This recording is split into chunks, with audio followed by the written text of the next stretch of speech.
আমরা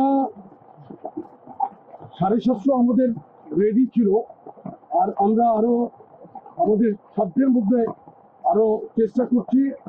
আর এটা তো আজকের জন্য 750 ইনস্ট্যান্ট। আমরা গতকালকে সন্ধ্যায় বলার পরে ইনস্ট্যান্ট এখানে 750 প্যাকেট। এর মধ্যে কিন্তু চাউল আছে আপনার, আর এখানে আমরা কিন্তু প্রত্যেকটা প্যাকেটকে অনেক আমরা প্রয়োজনীয় সামগ্রী দিয়ে কিন্তু আমরা এখানে ভালোভাবে দিয়েছি। চাউল আপনার, এখানে আপনার পেঁয়াজ আছে, আলু আছে, তেল আছে, পানির বোতল আছে, মুড়ি আছে, এভাবে প্রায় 9-10টা আইটেম দিয়ে কিন্তু আমরা এটা করেছি। 10টা আইটেম দিয়ে, সুতরাং আমরা শারীরিক রেখেছি।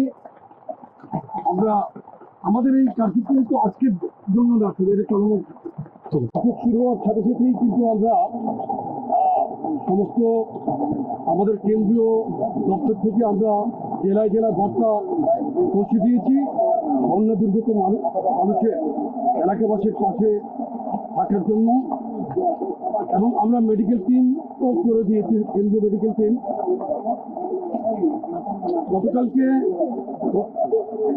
গতকাল আমি ঢাকা থেকে চট্টগ্রাম এসেছি। আজকে সকালে রওনা দিয়ে শহর থেকে বাঁশখালীর এই পাহাড়ছড়া ইউনিয়নে আসলাম।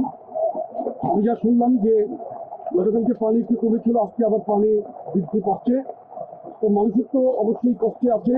সরকার যথাযথ চেষ্টা করছে।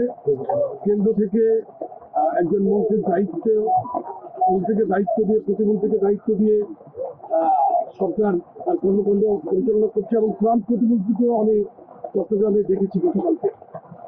এবং আমরা বিভাজনের পক্ষ থেকে যারা তারেক রহমানের সবসময় যে আমাদের কাছে নির্দেশনা থেকে মানুষের পাশে থাকার জন্য কিন্তু সেই আলোকেই আমরা গতকালকে চলে এসেছি। এখানে আমাদের চট্টগ্রাম মহানগরীর সাবেক নেতৃবৃন্দ এবং জেলার নেতৃবৃন্দ আমার সাথে আছে, উপজেলার নেতৃবৃন্দ আছে। আমরা এখানে আশ্রয়কেন্দ্র গিয়েছি, মেডিকেল ক্যাম্প যেখানে করেছি সেখানে গিয়েছিলাম।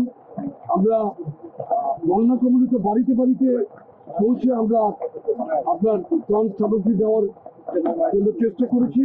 আমরা খাদ্যদ্রব্য পানির সাথে কিছু লুঙ্গি এবং শাড়িও আমরা এনেছি, আমরা সেটা মানুষকে দিচ্ছি এবং আমাদের জনসাধ্য চেষ্টা আমরা করছি। এখানে আজকের এই আয়োজনটা আমাদের এখানে যে ত্রাণের যে বিষয়টা দেখভাল করছে আমাদের উপজেলার সভাপতি আবু আহমেদ, জেলা নেতৃবৃন্দ সার্বক্ষণিক এটা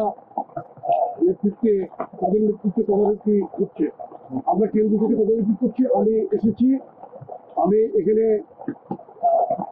ঢাকা ফিরে যাওয়ার পরে কিন্তু আমাদের এই কাজ চলমান থাকবে।